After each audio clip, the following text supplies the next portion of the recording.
All right. Okay, we're good to go? Yeah. Yeah, it looks like a nice full house.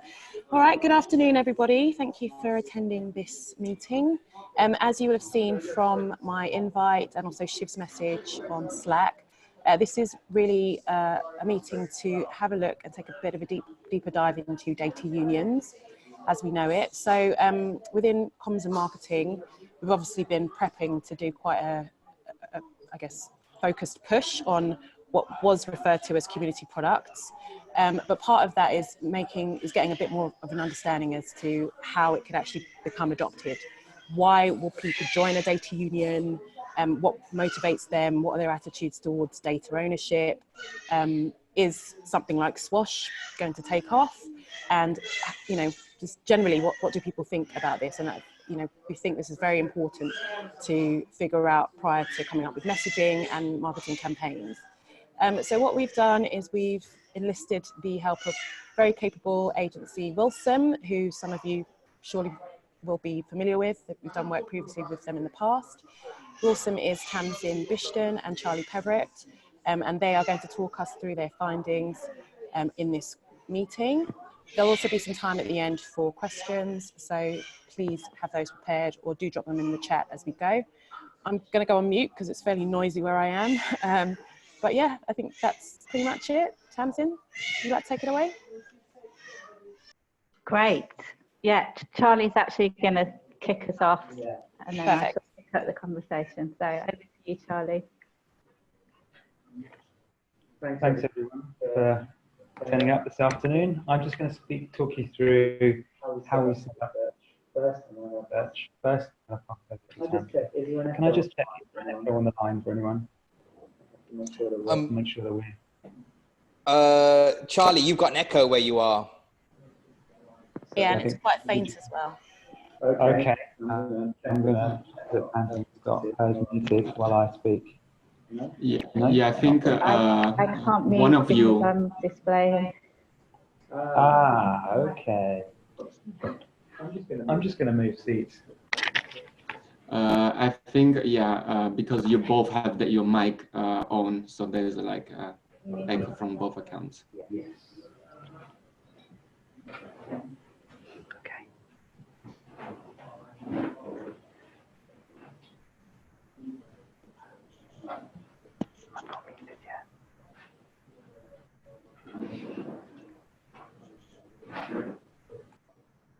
Okay, how's that? Much better. Great.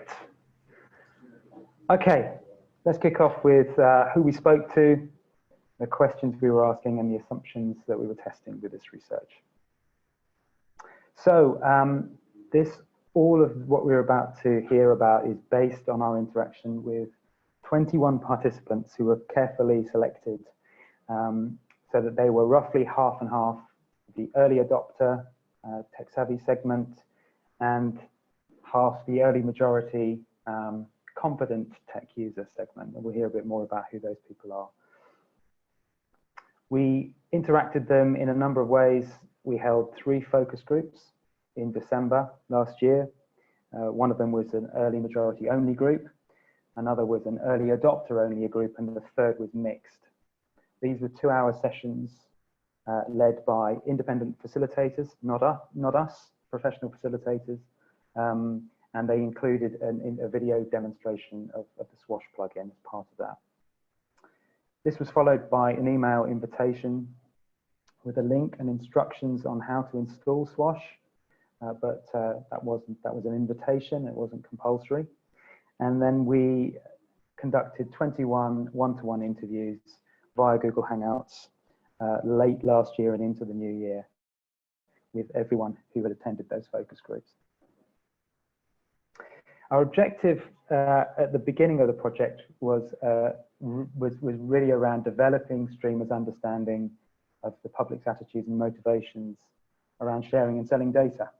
The kind of key questions that we had in mind were, what do people think about when they're deciding whether to sell their data onwards? So what are their motivators? What are their barriers? How do these interplay with the idea of giving it away, and their current relationship with their data in the context of Google and Facebook. How do attitudes to selling data intersect with attitudes around data privacy? And does the type of data involved make any difference to the thought processes and the attitudes of decision making?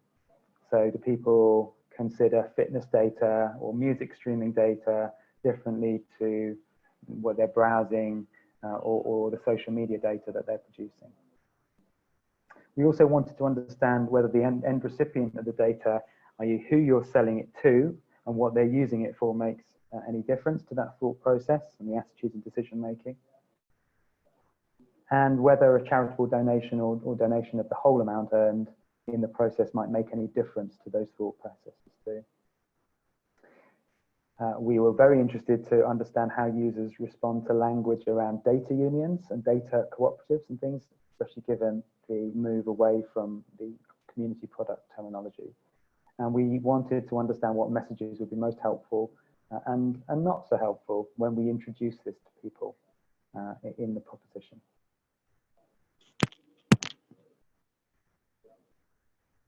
The model that we used to think about how to set the research up is known as the chasm.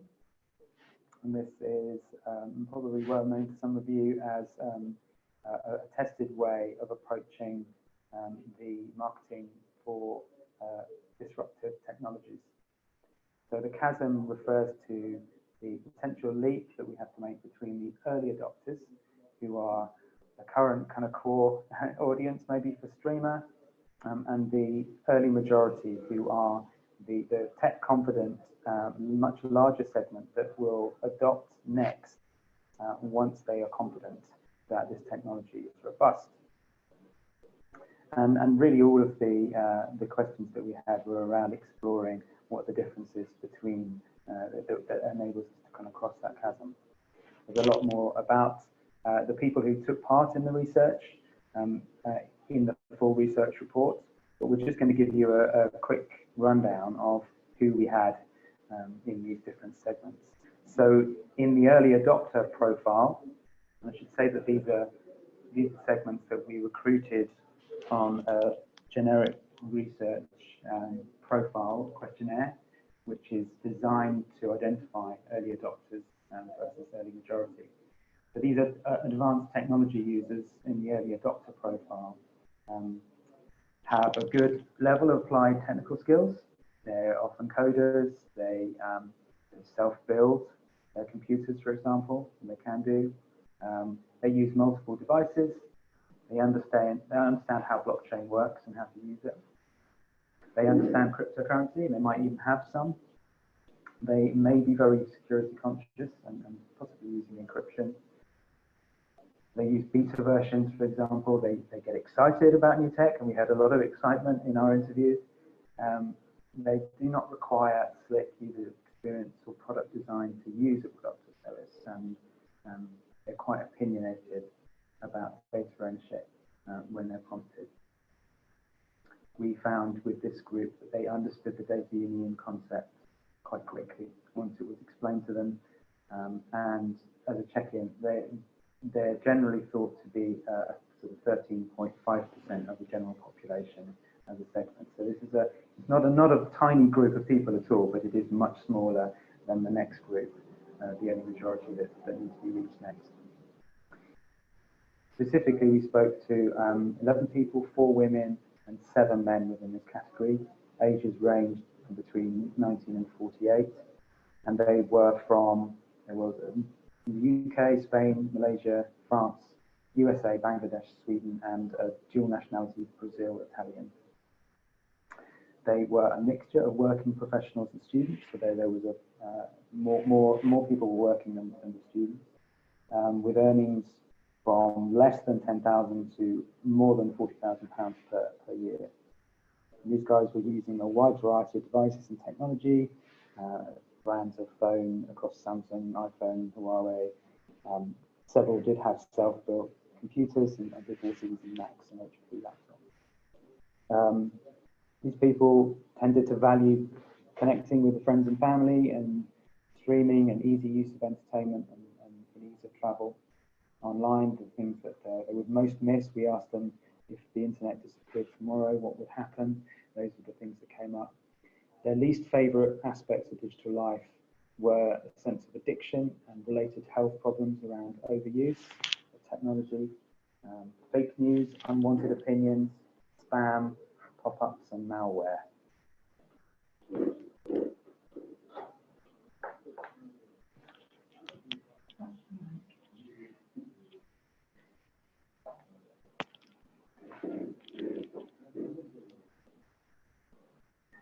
I haven't disappeared. I'm just making sure that I've got the mic in the right place. Okay. The early majority profile are, as I said, they are a much bigger segment in using the model that we base this on. They are confident and proficient users of technology. So they use mainly cloud-based tools and apps for their work and leisure. They've got multiple online subscriptions to services and tools. They regularly shop online for most products and services and use lots of devices. They also get excited about new tech. It tends to be once it's proven to work. And good user experience and design is important to them. They don't tend to put up with anything clunky or technically challenging to use. They may not have fully formed opinions about data ownership, and we'll go into that a little bit more, but they are aware that there is a debate around it, and they will really want to keep using platforms like Google and Facebook because they're convenient, even though they may not want to be part of the machine, part of the problem. They don't like the tyranny of too many terms and conditions, and they don't yet realize that they have a need around data ownership and data unions.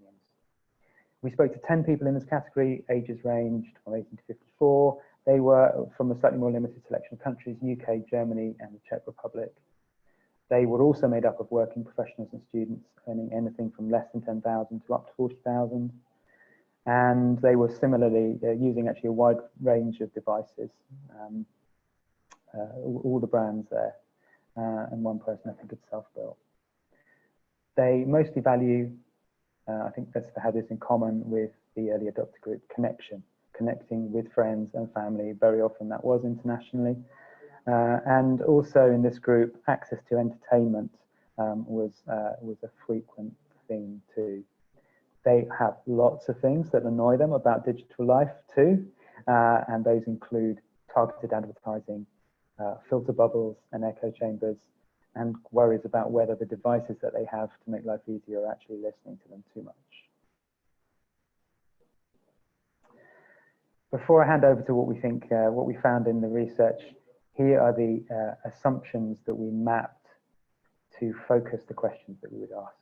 So we spent some time with Shiv and Francine to really kind of generate as many of the assumptions that we had collectively about what each of these groups might be thinking in respect of data union type technology and concerns. And then we mapped those so that we were not swimming around in too many different questions, but we're concentrating on answering those which are both the least known and the highest risk to the launch of data unions. So the four that we have highlighted here are the four key areas that we wanted to investigate. There was a big question around the biggest one of all, really, what do people want to own or sell their own data, which we put right in the top right-hand corner as a highly unknown and the high risk.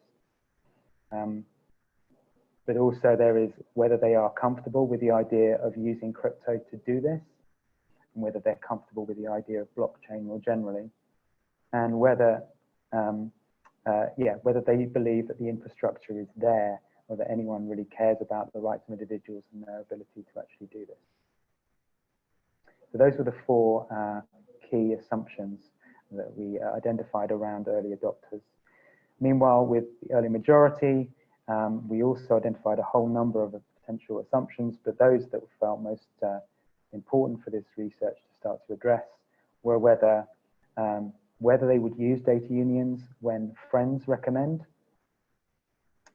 whether they want a sense of control and to end this tyranny of having too many terms and conditions applied at all times, whether there's an easy way to bridge data principles, and the fluidity in digital space. And what we mean by that is their sort of ability to do so much so easily.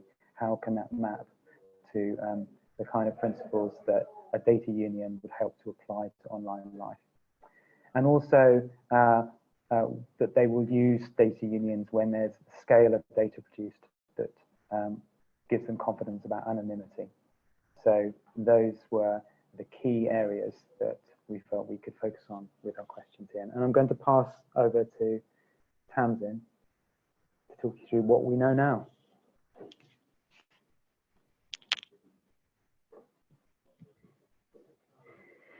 Okay, so I just want to check in, can everyone hear okay?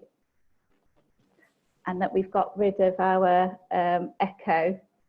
If you could let us know in the chat. Yeah, it's perfect. Okay, great. All right. So we're going to move on now to a real whistle-stop tour through what did we find out in this research. As you can probably gather from that, what Charlie's just talked you through, if you spend an hour speaking to 21 people about these issues and then another 6 hours in focus groups, you find out an awful lot. So there's a long report, which I think many of you may have seen already, which gives the fine detail, but this is our kind of summary of the top level findings. So coming back to those assumptions that Charlie just talked you through, what do we know about those in terms of the early adopters? Well, in terms of whether they want to own and sell their own data, I think categorically, yes, they do, but they don't know that they want to do this yet. So we saw high levels of interest and engagement, but we didn't see much evidence that it's an idea that's right on people's minds. People aren't casting around thinking if only there was a data marketplace where I could take back control. So, you know, part of the task is to ensure that they're made aware of the possibility. And I guess this is probably still, we'd still put this in a high risk category. In terms of whether they're comfortable with the idea of crypto, yes, absolutely they are. And that was true, really, whether they'd used crypto before or not, there was a confidence that they could get, you know, they could do the research they needed to do, and that wasn't so much of a barrier. It was interesting that the conversation never really got into the detail of what's going on underneath. So we didn't discuss blockchain technology or the infrastructure of a data union. It just didn't come up in conversation, which I think is interesting. Although there were questions later on around, okay, but who's doing this? Why are they doing it? How are they doing it? So, so I guess for this more sort of knowledgeable audience, reminding them of the what's going on underneath is useful to help build trust. And yeah, I think we confirm that they do very much feel that there isn't really any infrastructure out there protecting the individual's rights, and really that no one cares. We did hear that message from quite a few people in the early adopter group. In terms of the early majority assumptions, I think we uncovered really a lack of consciousness or awareness that there is a contradiction between wanting to spend a lot of your life online and having this fluidity, but then also at the moment that meaning that you can't really protect your rights and your privacy. So for a lot of the early majority, the attitude was that, well, I don't really need to worry because there's a fair exchange going on, or a sense of I'm too unimportant really for this to be a big deal. If you know, organizations have my data, it's only little old me, what are they going to do? I think it's clear that friends recommending data unions to this group is going to be very important, and that's probably going to be friends who are early adopters based on what we've heard in this research. But I think above and beyond the recommendation, there's a need really for explanations, clear explanations about what a data union is and how it works in practice, and that's a primary need ahead of a recommendation from a friend.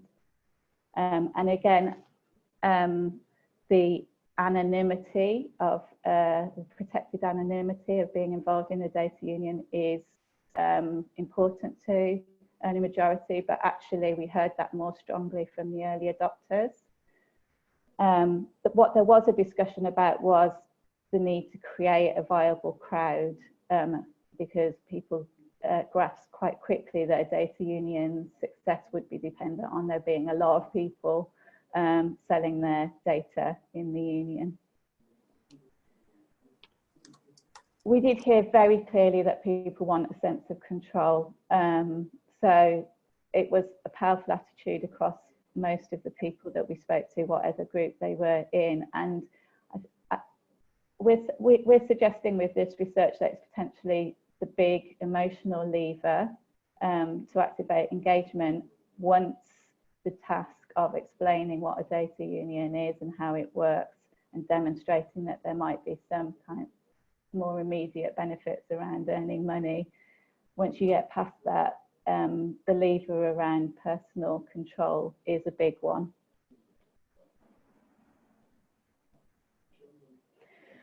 So just moving into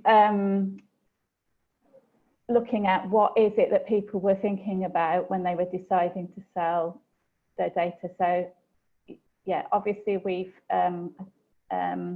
explained already that most people weren't aware or aren't yet aware that data trading at an individual level is possible.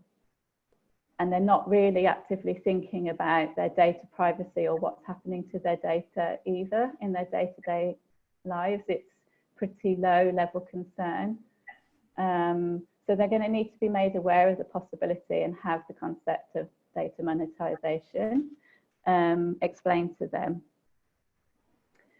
Once that possibility was explained, then there were a lot of questions, much more for early majority than there were for early adopters, but they all had questions about how it might work, and these broadly fell into three categories. So the money and reward side, how much can I get, but also how does the mechanism work for me getting it?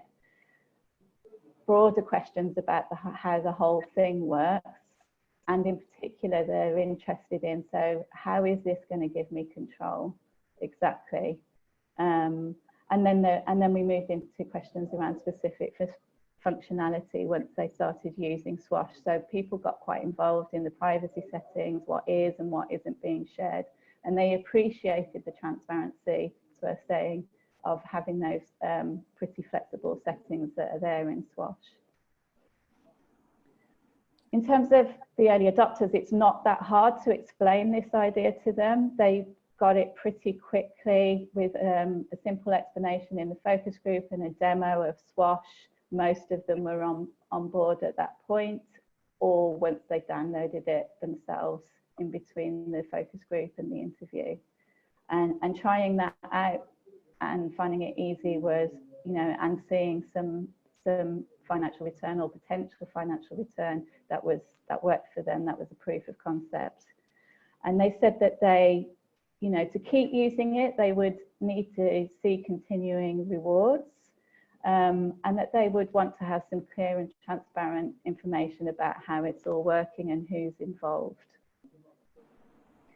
Critically, they also wanted to know who they were trading their data with, which we thought was very interesting. For the early majority, the task is a bit more challenging. They need a lot of information, and that needs to cover everything from the high-level explanations about the concept right the way through into how it all works, how cryptocurrency works, individual settings and so on. So there's a bigger job to do with these guys to get them to commit to selling their data. onwards. In terms of the motivators specifically, once they grasped the concept and they were on board and felt they had enough information, then they were pretty engaged and enthusiastic about the idea of trading their data, and we'll talk more about that shortly. The motivators were initially around this idea of having the opportunity to take control, and we'll have a look in the next section at the different ways of describing what a data union has to offer to people that we shared. One of these pathways was around, you get control of what you're sharing, when, with who, and that really landed with people, and that was definitely the most appealing idea to start with. But once they started using Swash and exploring more, there was a bit of a shift in that they felt like, oh, well, that's not actually what's on offer here. What I'm actually being offered is I get to earn some money for just doing what I'm already doing. And that was a motivation too, that did appeal. But yeah, they felt a little bit disappointed that they weren't also getting to take control of their privacy and saying, no, Facebook, you can't have this anymore. I think it's fair to say. The early adopters were quick to take the plunge, and they installed the plugin. Most of them did it ahead of the interviews, whereas the early majority of respondents needed to be prompted. So I think only 4 out of the 10 did it ahead of the interview. And we had to actually say to them at the interview, could you do that now? But they both found it pretty painless and simple, and they really liked that. That made it much easier for them to stick with it. There was a little bit of interest around the idea of charitable giving, and some people picked that up in the copy that we shared with people. But it didn't emerge as a really big motivator in our conversations. There was some curiosity about the possibility of, oh, I'm going to be able to learn about sharing, what I'm sharing and seeing what happens in terms of my earnings.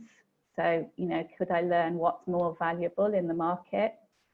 And so the transparency of the tool and the kind of granular detail of what I'm sharing was really felt to be important and a motivating factor for people to stick with the plugin.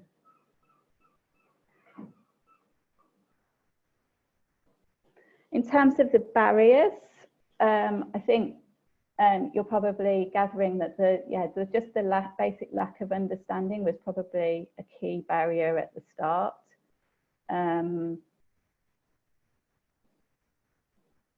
Although, yes, one participant, an outlier, did report that actually the more he learned, the less likely he was to trade his data. So he went from being sort of reasonably interested at the focus group, and by the end he was absolutely convinced that he would never join the data union under any circumstances, because the whole idea had made him feel so anxious about what he was sharing.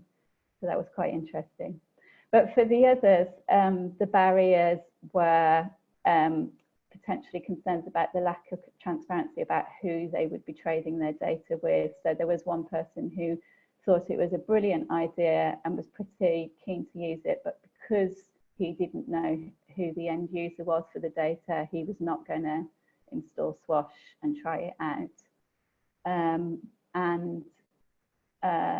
For most people, it emerged that it'd be important to be able to vet or to veto data buyers as well. There was some barriers around understanding, more particularly with the early majority. So even though we explained in quite some detail about the wildcard settings and the masking settings and so on in Swash, there was still concern about I might accidentally share personal or sensitive information, and real sensitivity was around Google Docs and Dropbox. And there was also some questions about whether or not being part of a data union was going to create performance issues. So what would be involved in actually transferring the data? And then there were some questions and concerns around, you know, are we making false promises, or is this just marketing about what the potential of a data union is? So I think there's some territory to be cautious of in terms of how we talk about data unions and how we talk about the benefits of being in a data union. Some pitfalls to be avoided around false promises.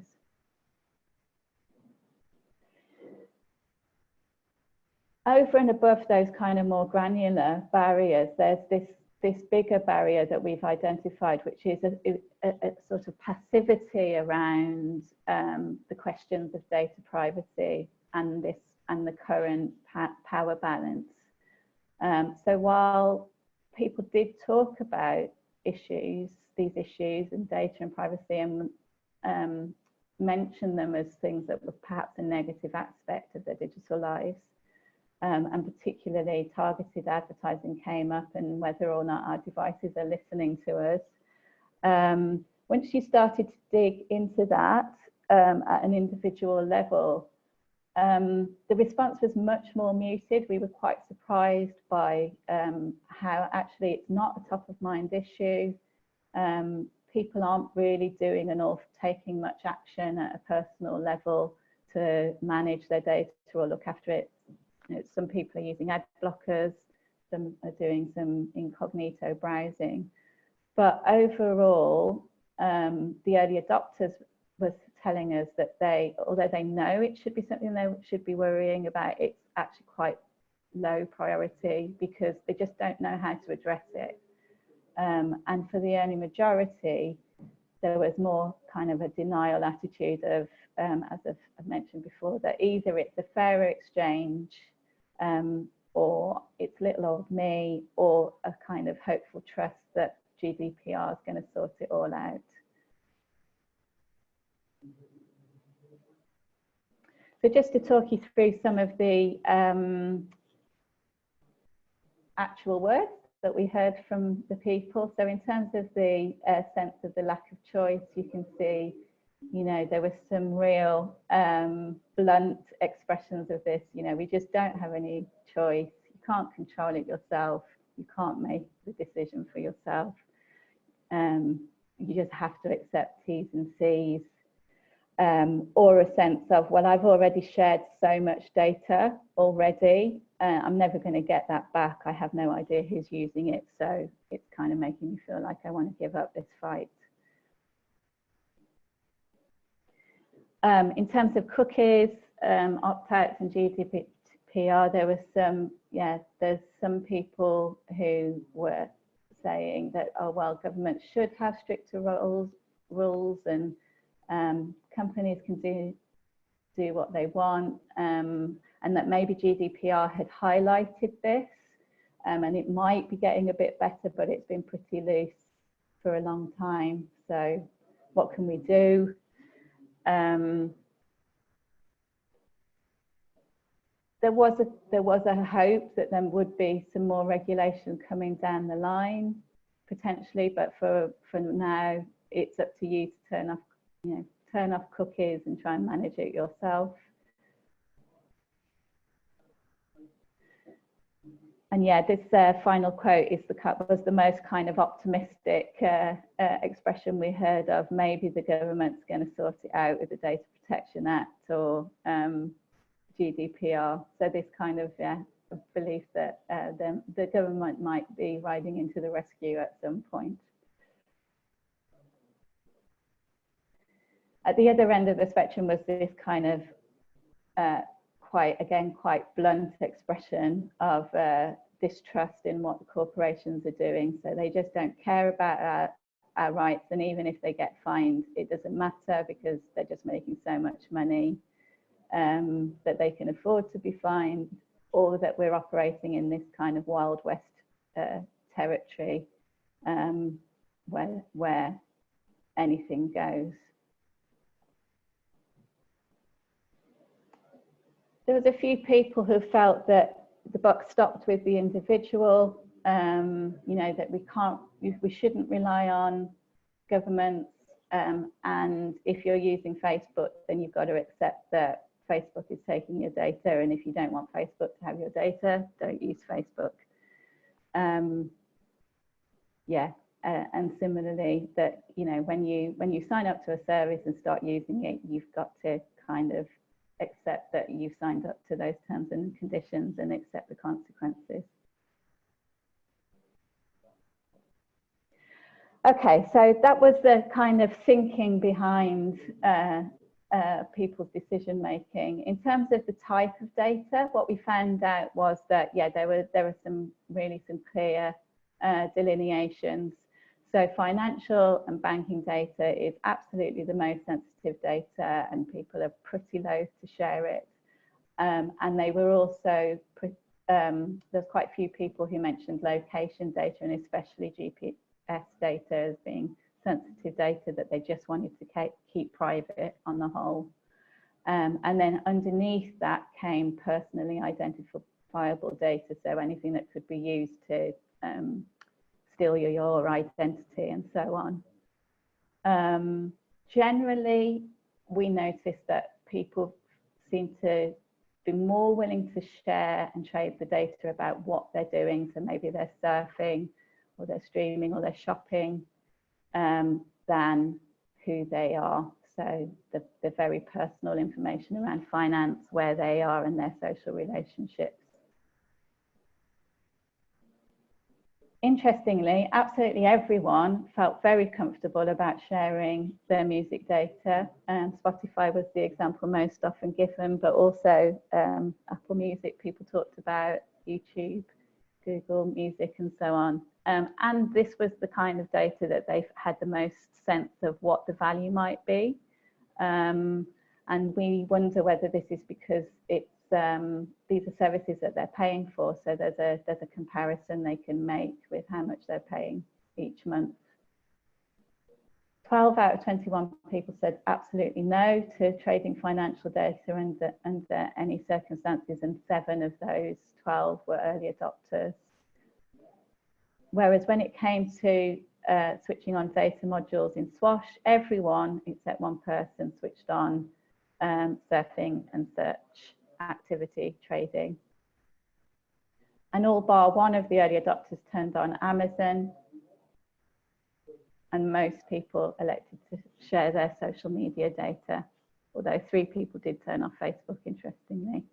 The early majority were a bit more cautious overall, and I'll show you, I can show you in the next chart a summary of what they switched on. What we did notice was that when we asked people to kind of talk about it in theory, what they would be willing to trade and how much they might ask for that data, and when we compared that with what they actually switched on in Swash, there was some pretty inconsistent behaviour. So I think this is an issue that people haven't done a lot of thinking about. I think we were putting them on the spot a little bit when we asked these questions. And when it comes to actually doing it, they might behave differently to what they say they would do. So yeah, just a quick summary here in terms of what people said they would trade. The early adopters, you can see everyone saying yes to music streaming. A lot of people are saying no to financial data trading, and Amazon and social media, on the whole, people are feeling comfortable with trading in the early adopter group. In terms of the early majority, it's a similar pattern. Music streaming is a yes from everyone. There's some reservations around financial data, but Amazon and social media on the whole, most people are okay with that. And a quick look at how much do people want to earn from trading this data. So I think it's fair to say that although there was a strong sense of, oh, it needs to be worth it, what that actually means in terms of a hard number is much harder to quantify. And obviously we only spoke to 21 people. But yeah, they found it tricky. We had to force, quite often had to force people to put a number on this. There was an interest actually in using the involvement in the data union to learn what the value was, like what would the market pay. So that's quite an interesting angle in. If you don't know what the value of your data is yet, maybe you could learn by joining a data union. But in summary, the social media and banking data, not surprisingly, to see the banking data is being valued at the highest there in that table on the right of the slide, because we know that's their most sensitive data. Social media data also, there's quite a high average there, but in reality, people value social media data from like pennies per month to £50 per month between the 21 people. So big variation there. And also interesting that when we ask people to say, okay, now you've got Swash, what would be enough each month to feel like it was worthwhile? The average number that they came out with was £4 a month. So quite a lot less than any of those values, average values that we were seeing when we were asking people to think about it theoretically. And also worth just pointing out that early adopters overall had lower earnings in mind than the early majority, and Generation Z participants had the lowest earnings in mind overall.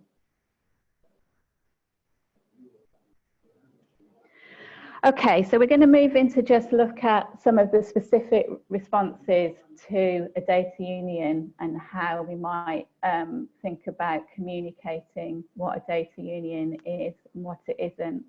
So in the focus groups, we showed everybody 3 different examples of a data union. And we designed up these mocked up homepages, super simple designs, and we also gave them some text to read about the proposition. And the idea was that we were trying to test out 3 different ways into the idea. So the first one, the data buddy, you can see here, was more focused on the messaging around getting control of your data. Tamsin, sorry to cut in. Is it all right if I just clarify? Yeah. So yeah, by no means are these mock-ups for actual campaigns and marketing, advertising, or anything that we're going to be doing.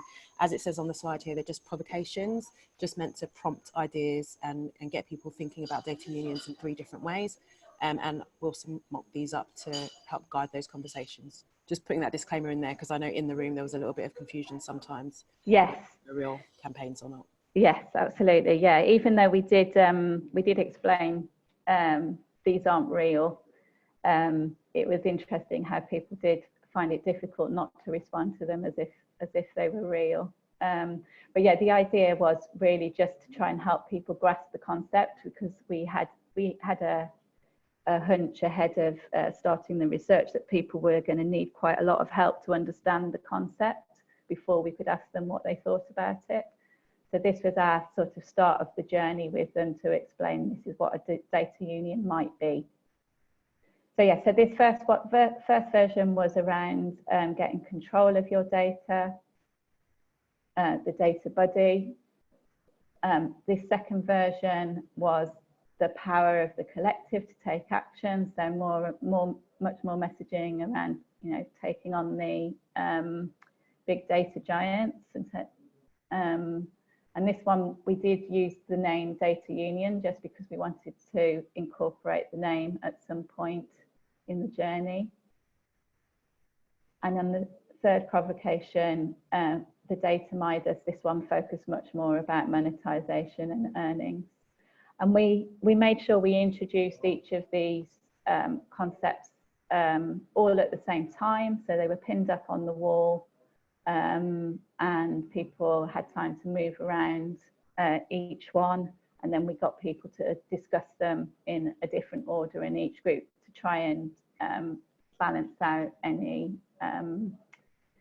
influence of, the first idea you see, and so on.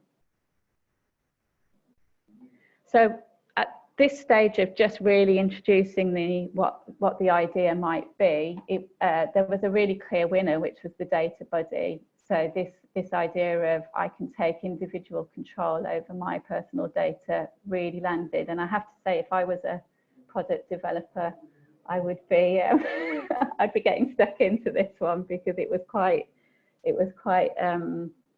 overwhelmingly the favorite concept for people in the room. And then the second most appealing was the idea of getting paid for my personal data, the data Midas. And then there was some limited enthusiasm for the concept focused on collective power. And this pattern of response, I think, continued throughout the research, it's safe to say. And what happened was that as people downloaded the Swash plugin and tried it, they realized that it was more closely aligned perhaps to the data Midas offering than the data buddy offering. And at that point, they switched their questions from, okay, how does this help me take control of my data, to, okay, how much money can I earn?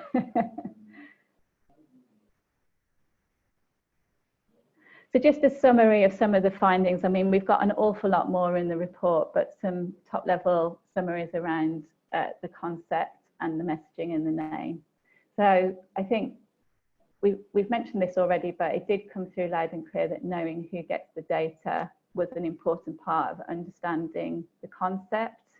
9 out of 11 early adopters and 3 out of 10 early majority wanted to know about this. And the question did also come up as important at all 3 of the focus groups, because there's a sense that, well, if this is a union, then there should be transparency and control at some level over where the data is sold to. And as I've mentioned, there was one user who, one respondent who would have loved to try the plugin, but wasn't going to, because he wouldn't know where his data was going. And then in terms of how that control might be exerted in terms of who gets the data from the union, we gave them 3 options. So there was a personal opt-out option, the idea that there might be a smaller collective within the union who made those sorts of decisions, or that there might be a democratic voting mechanism to say yes or no to certain buyers. And overwhelmingly, the individual opt-out was the preferred option. And as you can see from these quotes on the screen, there was a connection being made to the idea of, if there's a democratic vote happening in the union, that's potentially not going to represent my best interest. So people talking about the Brexit referendum, but also sort of pointing more widely to world events, in the sense that democracy is not necessarily working the way it should at the moment. And I think that's such an interesting, you know, thorny issue at the heart of all of this, that the very the very issues that around data privacy and what's happening to our data, that are undermining our trust in what's going on in the world, might also undermine our trust in joining a data union, potentially.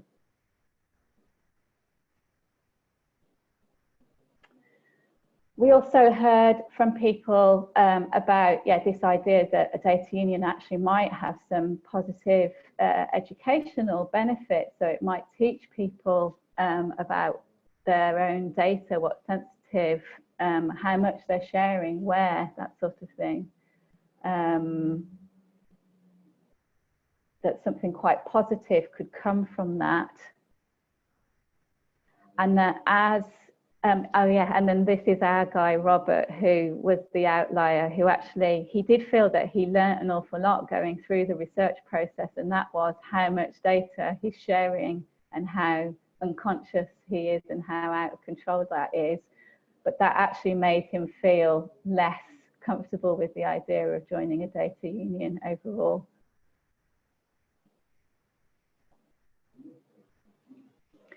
In terms of the name and the messaging, we spoke quite a lot of detail in the one-to-one interviews about the name, and I think what came through was that it's potentially an accurate description and good enough, but it wasn't an overwhelmingly positive response either, and that potentially the name doesn't really matter so much to people because people are wanting to understand more about the how it works and the potential benefit aspect. The messaging around individual empowerment was appealing, very appealing, but that didn't tally with their experience once they started using Swash. And there was skepticism about whether joining a data union could create collective power or not. But yeah, but there was an educational element to being part of a union potentially. What people weren't so sure about was how is this going to change my relationship with the existing big data organizations, because they're still getting my data. They liked the idea that they could earn some money without having to do very much, and that was really pretty appealing. But yeah, we still feel that there is this deeper emotional lever around the powerlessness that people are feeling about managing their data, and that it's important to keep that in mind. So just running through what people said about the name. So there were some people who got it and thought, yeah, I like that idea, the collectivized idea. Others who are saying, oh, is it a bit socialist? Or, but even if it is, you know, it's okay, it's good enough. Good enough for what it is, said Ilse.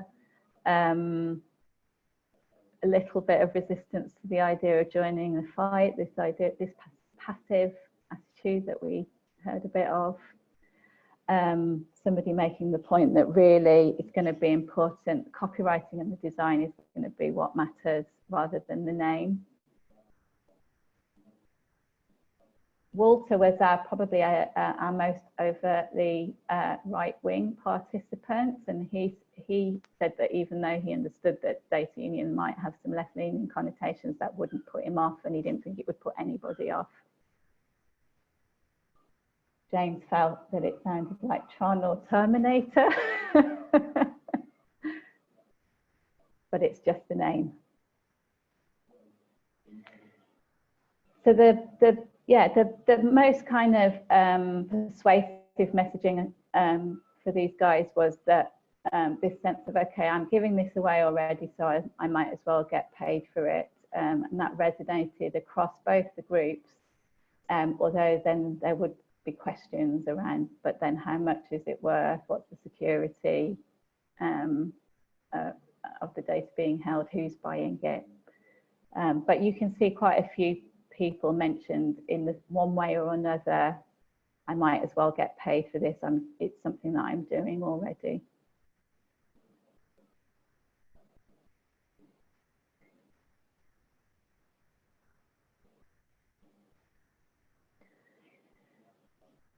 So there's this tension that we've been pointing out around the collective, the power of the collective and the power for the individual. And we felt that there were two contexts operating around this idea of control with data unions. So that in the personal context, that a data union might allow you as an individual to take back control of your data. And as people went on the journey of learning more about data unions, they felt that this was potentially misleading or even disingenuous, because at the end of the day, those same companies were still getting the data that get it now.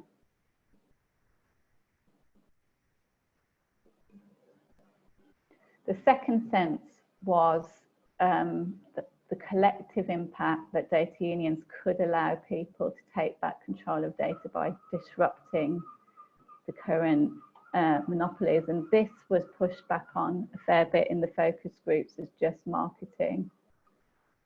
And I think at interview, it's fair to say that people didn't really go there with this idea. They were much more drawn to thinking about, okay, I can get some money for nothing, and maybe I can learn a little bit about where I'm sharing my data as well.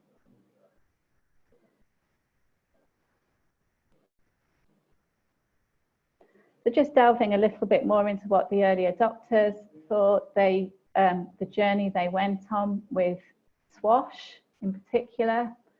So they immediately grasped the idea and they liked it. 10 out of 11 of them downloaded it spontaneously. They felt really comfortable using it. They were happy enough that it was crypto payments, whether or not they had any experience in the past with crypto.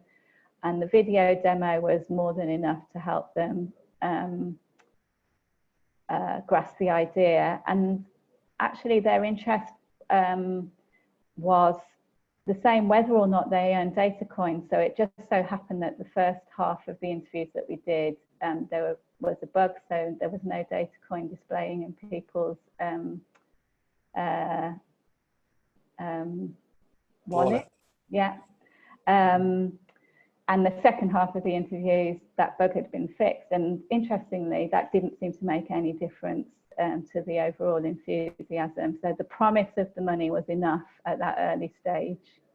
But there were questions about, in the long term, how much am I going to be able to earn? But you get a sense from those two quotes that we've put there that, you know, there was, once the early adopters grasped the idea, they were pretty on board. I love those quotes on the side there. Sorry, Tamsin. Yeah. They're very complimentary. Yes, indeed. They were about Swash, were they? Yes, absolutely. Yeah, okay. Specifically about Swash. The early majority like it, but as we've said, they really do need support and a bit of a push to actually use it. So only 4 out of 10 downloaded it ahead of the interview spontaneously, and 2 of them just said no, I'm not going to try it. And I think it's their interest was slightly more moderate, although some of them were very enthusiastic. And there was less comfort with the settings. So there were questions about the labels. What does that mean? As they started to delve down underneath specific modules, they didn't really know what the labels meant in some cases. And of course, there were lots more questions about the crypto aspect of the tool. How do I get my money? Although not with the idea overall that they would get paid in cryptocurrency. That wasn't a barrier.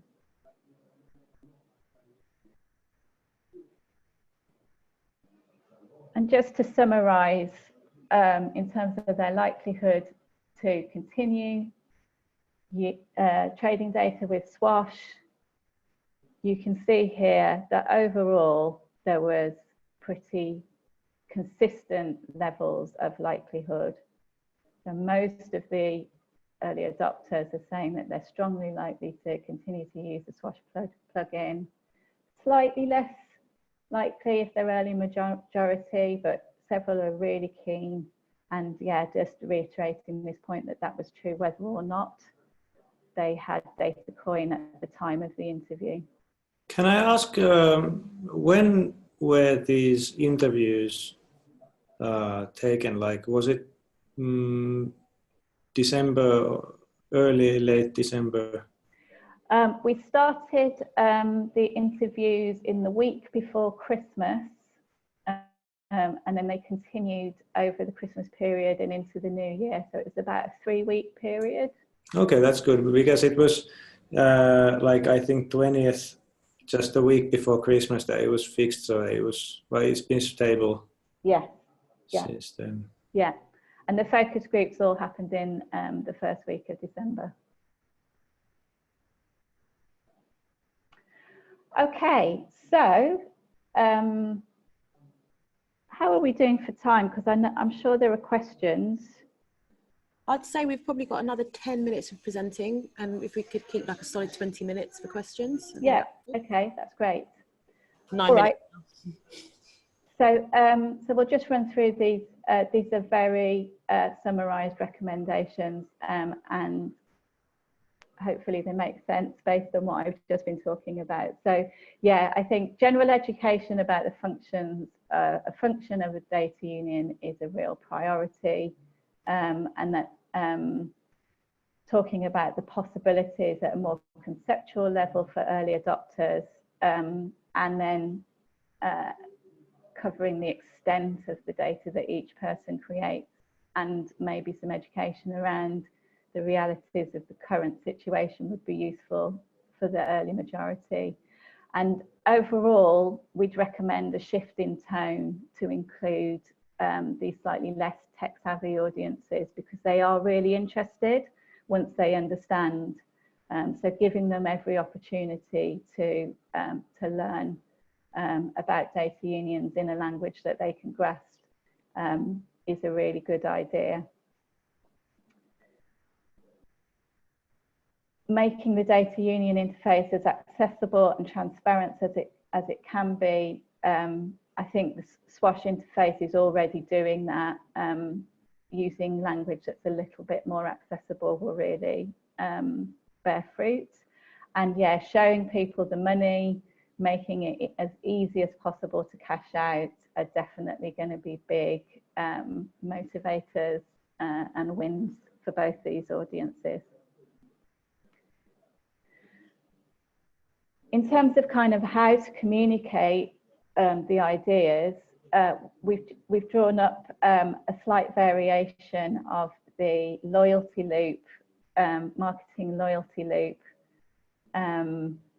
to illustrate how this might work. So at the kind of initial stage, which is where people are becoming aware of a data union and learning about what a data union is, there needs to be some pretty proactive communications, and we're suggesting that might need to be in, earned attention spaces that cover the basic idea, the problem that it's solving, and what's in it for people. And that proactive communications needs to move right round into the consideration phase as well, where you could cover more detailed information about how it works, things around security and performance, reassuring people, and then starting to look at this question of who is using it. So showing others that are involved in the union, maybe as traders, but I think also the buyers is also going to be an important topic to cover. At the evaluation stage, that feels like where websites and own spaces start to come in more. So looking at how much they can earn, how cryptocurrency works, access to money and who is using it. Again, reiterating that sense that there are other people in the union will be really useful. So all of that ahead of the install point, we feel is going to be quite important. And then at that moment of installation, reiterating messages about how to access the money, and then the education around privacy settings and labels and managing all of that will be really important. At which point, hopefully people start earning, which will encourage them to start advocating to others about the data union and bonding with their data union. So they go round on that inner loop. But we also hope that at that point, there's the opportunity for sharing and amplifying the stories that they might be sharing about what it's like to be part of the data union, which could spark new levels of awareness with new users on that outer side of the loop.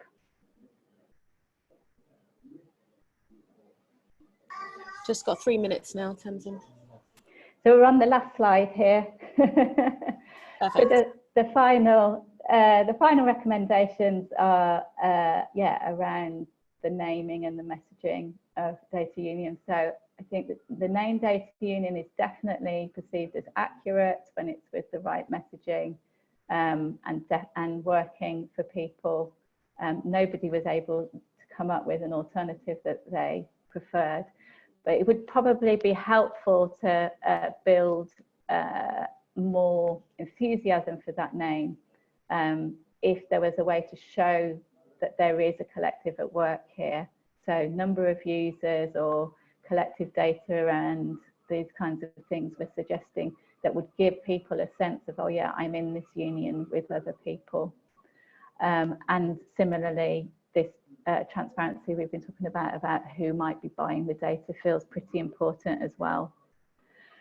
And then building trust is also part of that. Again, beyond the buyers and the traders, who is behind the data union, who's built it, why have they created, what are their values and motivations? That's going to be a really good way to build greater engagement with the idea of the data union. And these key things that we've heard around messaging, not marketing, so just being as transparent as possible to build trust, and leading as much with the monetization of the data as the messaging about the collective is also going to be important at this early stage. Okay. Excellent. We are ready for questions. Yeah, perfect. Firstly, thank you, Charlie and Tamsin, for talking us through all of that detail. Really, really useful, even for those of us who've read the report. So yeah, let's open up for questions at this time. I know that there was one that came in from Alex Craven. If you wanted to kick things off. Also, comments are welcomed too. Hi there. So yeah, I've had lots of thoughts since then as well. Let me just see what I was writing about. Just to say, Alex is one of our data union's advisors, and he previously built a kind of, or attempted to build a data mutual out in Leeds about 4 years ago. Yeah, so we did a lot of thinking around this and did some survey work ourselves. We did a 1,000-person survey funded by Innovate UK on attitudes to personal data and trust. So a lot of the stuff that's come through in this has really resonated. I think awareness has come to the fore a lot in the last 4 or 5 years. So I think that comes through in the reports today. I think what I'm getting from this is, and I'm thinking primarily about adoption, is that the incentive to join needs to be quite substantial. Would you agree?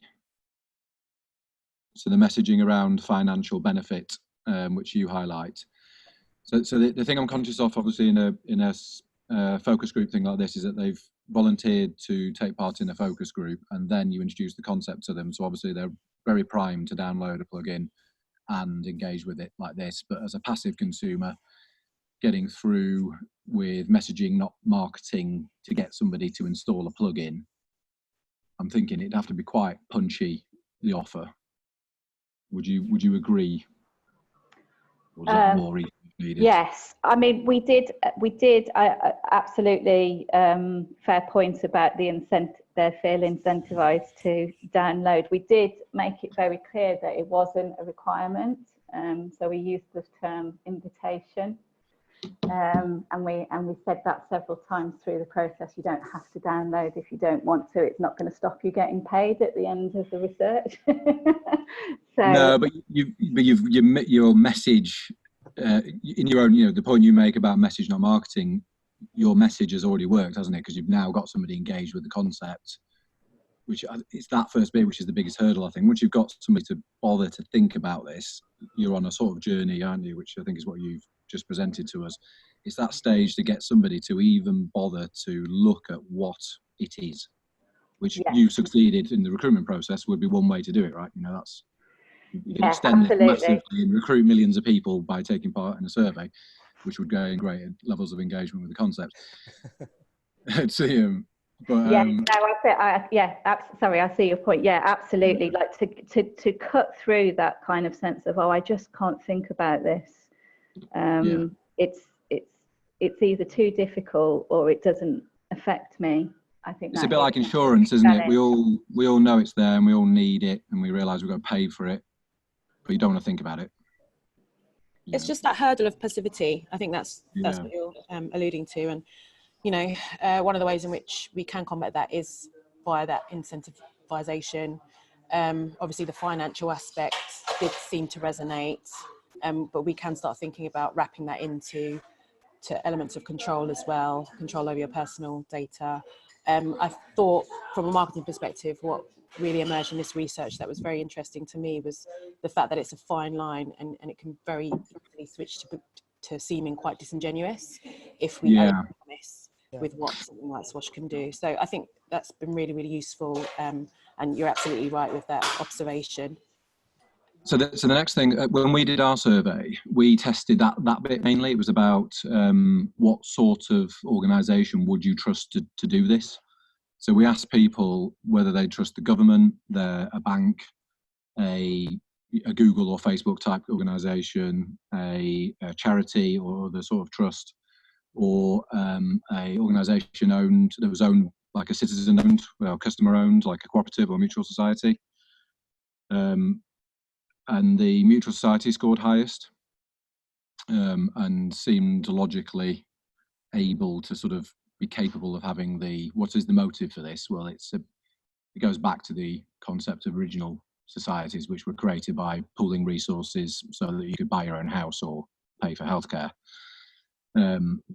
because you couldn't afford to do it on your own, which I think came through again there, with that whole idea of me on my own can't do anything. And there's a big sell to convince people to join some sort of large society. So I sort of saw it as a sort of build, listening to your presentation. The first step is to get somebody to engage with the concept of their data having value. The second then begs the question, why would I trust this organisation to do that engagement with? So you need to have that answer ready, which needs to be something with a clear governance. I wondered if the other point you made is that sort of, obviously you need transparency so you can see who it's going to be traded with, but I wondered if part of what came across there was perhaps if the organisation stood for something, so rather than just we would sell your data to anybody who will pay for it, it was more of a mission-led. So this is a organisation that believes in taking back control of your data within this sort of socio-political, sustainable, for good cause. Yeah, that was the issue, that the provocation that had that kind of political leaning, that promised, some higher message, it didn't land at all. In fact, it was quite overwhelmingly the one that people distrusted the most. So while that is our stance, it's just about getting that fine balance of how much we can say this is going to make a huge impact on data ownership, because obviously when people dive... Yeah, it's not part of the offer at the moment, is it? There's no clear proposition. No, we can't control what Facebook are doing. And they don't want to pretend and promise that, downloading Swash will stop big tech from mining your data. So I sort of broke that down into two stages. One is we're going to collect your data and sell it and give you some money from it. So the first is we'll only sell it to this type of organisation, and those organisations are ones that are vetted as being not evil, as part of the answer.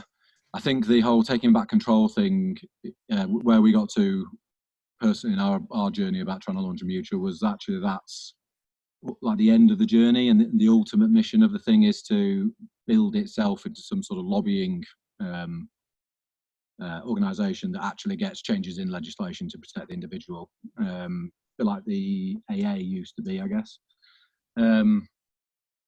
And where we ended up there was this, not for this, but we ended up with the idea of trying to change the law and terms and conditions to make terms and conditions a thing based around the individual, and you license your data to the big tech companies on your terms, not theirs. But that's a different project. I wondered if the thing to get that, eventually you need all those layers of messaging in it to sort of satisfy all the questions that were raised and all the challenges. You can answer them all, but it's sort of like a process. The first is to say, have you thought about your data? And the way we're going to get you to do that is by showing you some money. Then we're going to say, but don't worry, we'll do it ethically, because we are the sort of organisation that won't sell to Google. So maybe we're a charitable trust or a cooperative. The next is to say, we'll also try to take back control, but we can only do that when we've got a voice, which means we need millions of you. And then you set your stall out on trying to change the data relationship between individuals and big tech. Yeah. Can I add something to that? This is way. Yeah, go for it. Yeah. I definitely agree with some of those, layering value proposition. at the same time, I think like there might be like two different parallel approaches, right? Like one that you mentioned is more like of offering this proposition as a top-down solution, meaning like the goal of this, let's say, coming together data union, power of the group as a way to influence, let's say, top policy, right? Like so that there's a top-down, let's say, change from more like policy-driven, I guess, values to more like tech then adopting those policies. I think like there's also like another way, I guess, which is like more bottom up, right? Like that I could see possibly playing out. Doesn't have to be like Swash specifically, but in general, which is, you start with a simple value proposition, like, the one in Swash, where you simply say, okay, all those companies have been tracking or taking this data for free. Now you have an alternative where you get paid to sell the same type of data, right? Without too much promise in terms like, buyer vetting or like, privacy reassurance, because we're not like, stopping others from tracking data, but we're just giving you alternative. But that scenario can potentially in the near future translate like, okay, this is the first roadblock, right? Because we are aggregating in parallel your data and sending elsewhere. But because we are already doing the process, you could build other foundation blocks like, okay, since we're already tracking your data, what about giving you the power to store this data for your safekeeping, in addition to like, all those organizations that are already taking away but rarely give you back your data, right? Because that's one of the big blocks about like, platform migration or like lock-ins. And then you can build like on that basis, like, because you can stream in parallel and store your own data, what if other applications actually now build on top of this paradigm where it's not data-centric, but functionality or user-centric, right? Like, so based on this one, then there's another approach in the belief that instead of waiting for the policy to catch up, a new generation of platform or startup like entrepreneurs can build this new paradigm. So the old, let's say, group need to either catch up in the new way or stick to the old paradigm. And then, there's the divide between, okay, more user-centric, less data-centric approach versus the old one that's more data-centric and the more abuse-prone. That could be playing out as a parallel narrative to the policy change, right?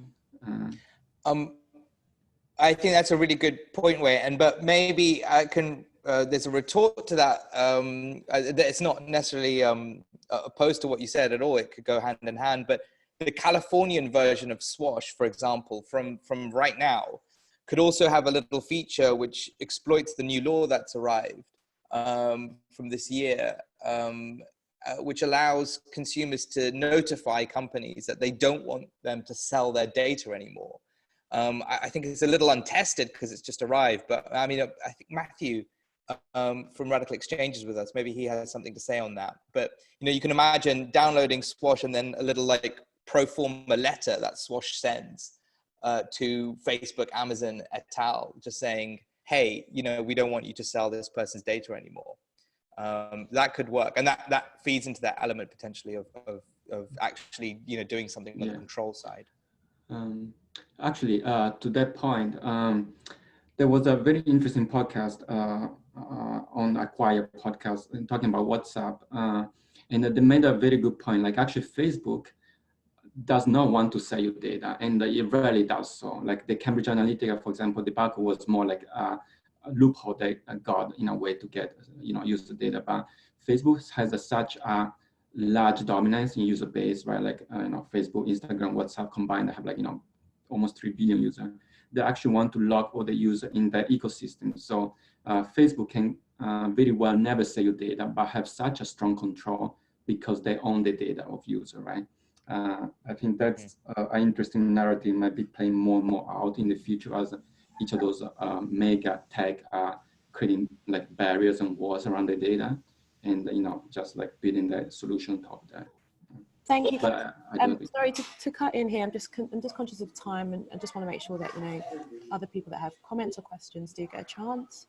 especially those within Streamer and any of our guests that are joining too. So I can see that, Mikhail, you've got a question as well. Yeah, I have a question for Tamsin. So right now we're talking about a plugin that people download specifically to push data to be part of a data union. Based on your conversations, do you think that they would be more prone to join a data union if, for example, it was a gaming app that gives you the option to join the data union? So it would be much more passive to be able to join it instead of this actively being aware of everything. Just like the person that you had, that the more he knew about the data and what was happening, the more scared he was. So basically this lack of knowledge is what's benefiting the joining the unions. So do you think that if it was a secondary option, like you install this game, you play this game, but you can opt into joining a data union, would they be more prone to actually join a data union? I don't think so. There was only one person who said that it put him off, and he was probably the least technically capable person that we spoke to. He was also one of the higher earners, and I did wonder, he did make the point himself that, you know, I don't really need the money. So that was, the money part wasn't enough for him to overcome his anxiety. And yeah, he was definitely an outlier. People did not, the people we spoke to didn't find it a hassle to download the plugin at all. And although the early majority of people were less likely to do it, when they actually did it during the interview, they were pleasantly surprised by how easy it was. And quite a few people said, oh, I'm just going to leave it now. Yeah, it's just going to tick away in the background. I might have a little look every now and again and check what I've earned.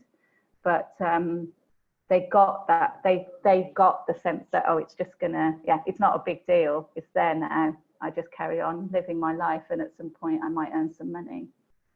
So in terms of the research project, adoption was actually, you know, quite strong based on people knowing what it was and actually. But I think Mikhail was getting at, and forgive me if I got this wrong, but the kind of underlying psychology, like if people are not really thinking about this, is that there to put it on its head, like exploited in that way? Is that what you're trying to say, Mikhail? Yeah, like because this is this idea that you have to install it, you have to go through all the steps, you have to have the knowledge about it. This B2C approach seems tougher than the B2B approach. You go to a startup and you say, hey, use our platform, and you guys can sell it to your users with this feature. They don't really have to think about it. You use your data for whatever you want, and they can get some money from their data.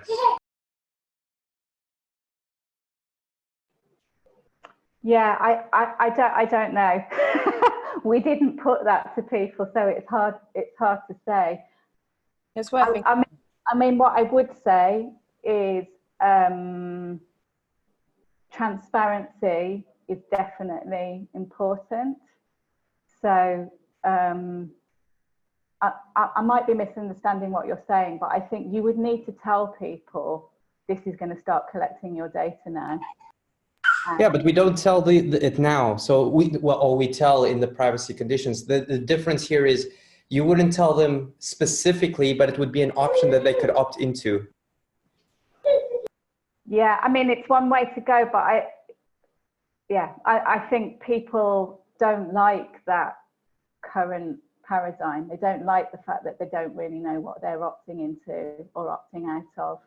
So there's a direct paradigm with what's just happened with Avast there, isn't there? That's exactly what they did. You bought antivirus software, they opted you into selling your data, and then Vice called it out. And we've had a lot of recent conversations about that, right? So I think there's, you know, yes. So the answer is yes, you absolutely can do that because other people have done that and they built a very large business doing it. But there is a lot of risk about not being transparent about this. Yeah, but it's more selling it as a B2B approach for a startup to implement, and then they can do all the messaging, than us doing it, selling it to B2C and have to do all the messaging. They can use it to make like ethical data, and they can add all the messaging necessary to be able to sell the data. if you trust them to do that rather than just cream it for money. The Avast situation is definitely something that, you know, hasn't gone unnoticed, and transparency is key, and that came out, you know, throughout the research end to end. Timing wise, we have got 2 minutes, but if anyone's available to stay on the line, I think that should be possible in this meeting. I've just seen a whole flood of questions come through as well, right against the line here. So I've got a few from Henry. So I'd say... I'm also happy to receive answers afterwards. Okay. That's all right. Cool. Yeah, I think everyone's got these questions here. I can see there's one from Faris. Maybe if you might collect questions from the chat and get back to people and comments on those, that would work fine, I think. Yeah, okay. In which case, I think we'll close out the call. The video recording of this will be made available. I'll send it back to the invite list of all the attendees. And also we'll compile all the answers for the questions that have just arrived in the chat and get those sent out as well to everybody. If you've got any more questions, feel free to respond via email to me, or just drop them to me on Slack, and I'll make sure that they're passed forward. But again, I'd like to thank Tamsin and Charlie for your time, and thank all of you for attending too. Yeah, I think this has been really useful. Great to get a deeper understanding of the research, and really appreciate everybody coming in and taking a look at it with us. Thanks, everyone. Okay, thanks for coming. Thanks, Tamsin and Charlie. Thanks a lot. Bye. Okay. Bye.